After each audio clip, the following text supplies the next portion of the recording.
Hello everyone. Today we are going to demonstrate on how to connect the host operating system with the private IP of virtual machine operating system using port forwarding on VMware. We will be needing VMware to do this. Let's download VMware Workstation Pro 16 from its official website.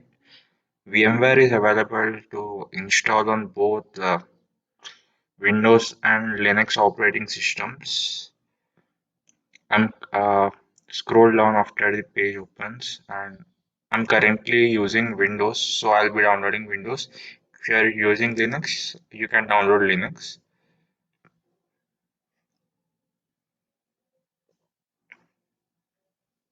Download is started now.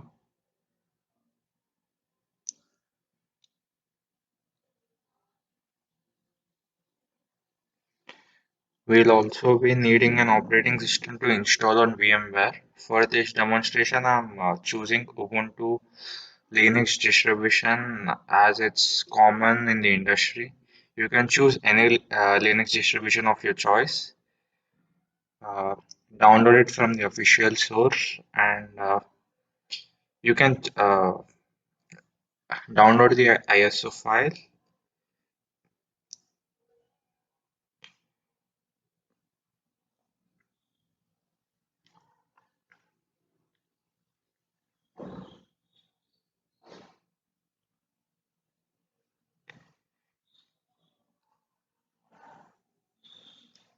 After both these files get downloaded, open a VMware application by clicking on it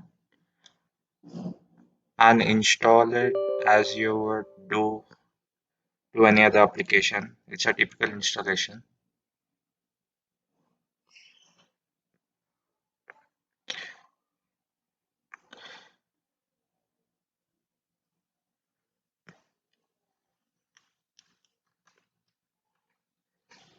Click next, accept the terms and conditions.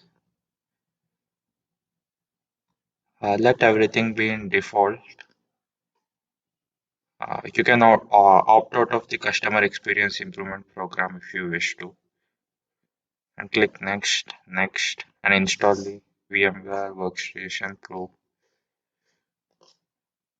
After it's installed, uh, click finish, and after that, open VMware Workstation, which is the icon is present on the desktop. Open it, and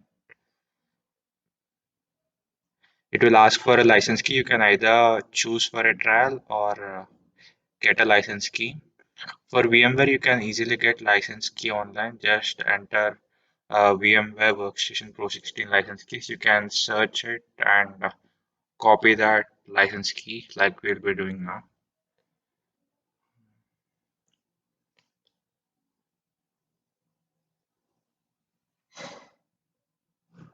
I'm going to the first link, and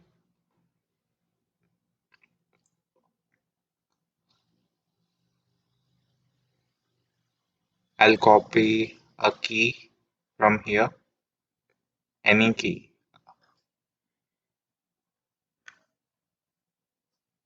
and I'll paste it in VMware and press continue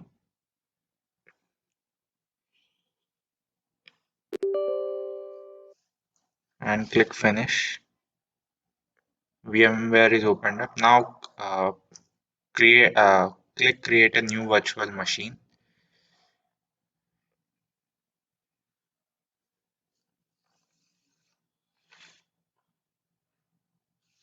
Click next. Now select installer disk image file and browse for the operating system which you have just downloaded. I have downloaded Ubuntu and it is present in my download folders. I will go there and select Ubuntu from the downloads and click next, and uh, click finish.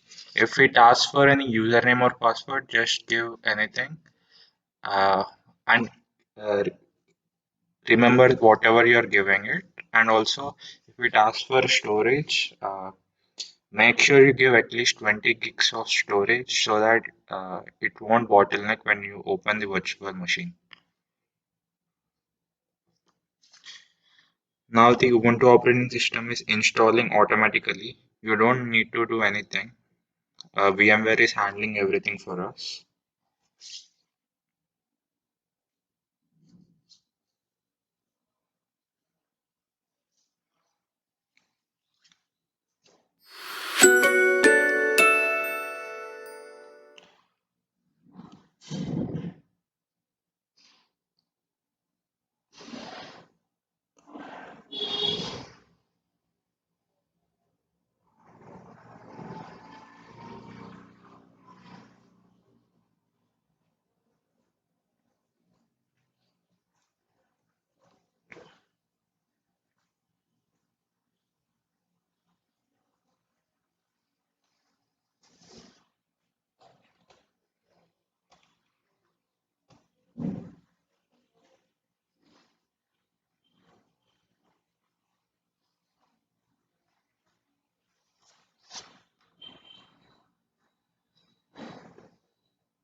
Installation is finished now. I have created a username Ubuntu NAT. Click on it and it asks for a password.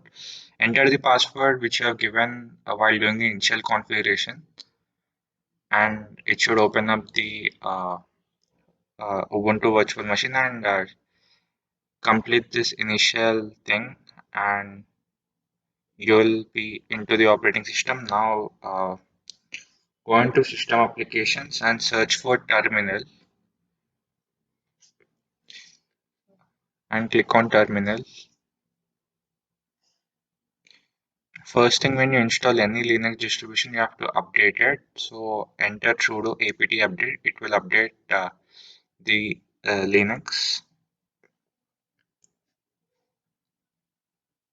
Sudo means it asks for administrator permissions. So enter the password of the user, which of the administrator, and after that, to find the IP address, we can use the command called IPADDR. Here we have two network devices connected to this virtual machine.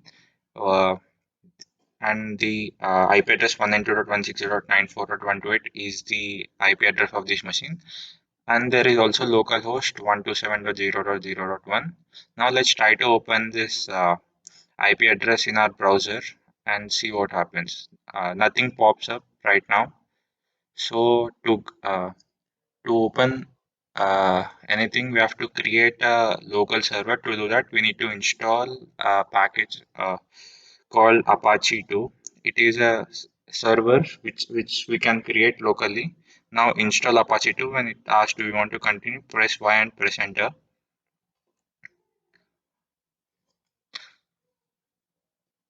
After the installation is finished, go back to the browser and try opening that IP address again.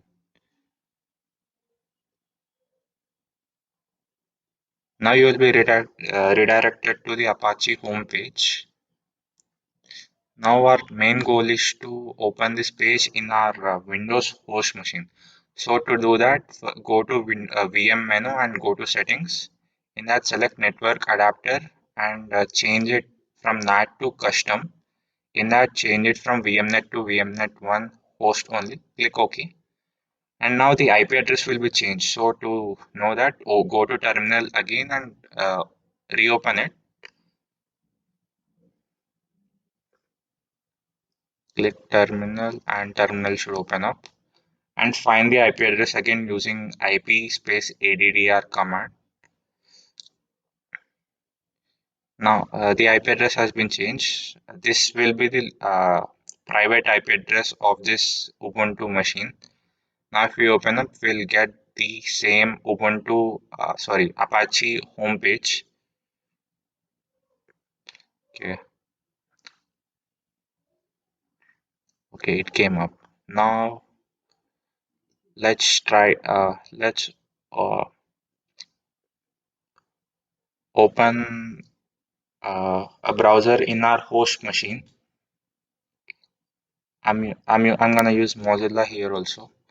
Let's try to go to localhost IP address 127.0.0.1, and we don't get any response. We are expecting here to get the response of Apache default homepage. To get that, go to Edit menu in VM and click on Edit Network Device, and click on Change Settings. Give administrative permissions, and the settings. You got the administrative. Delete VMNet 8, and then click on VMNet 1 and select NAT. Change it to NAT, and then go to NAT settings.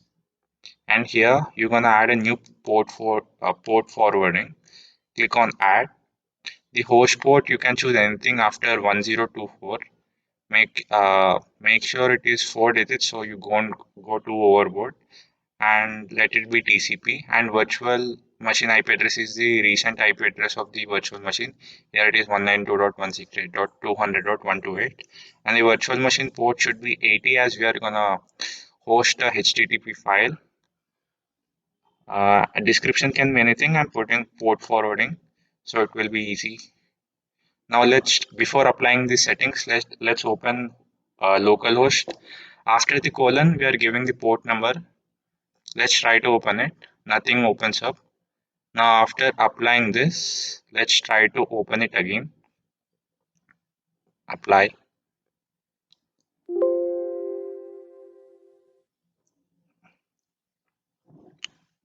Now if we refresh this page, we are getting the same page as in our Linux machine.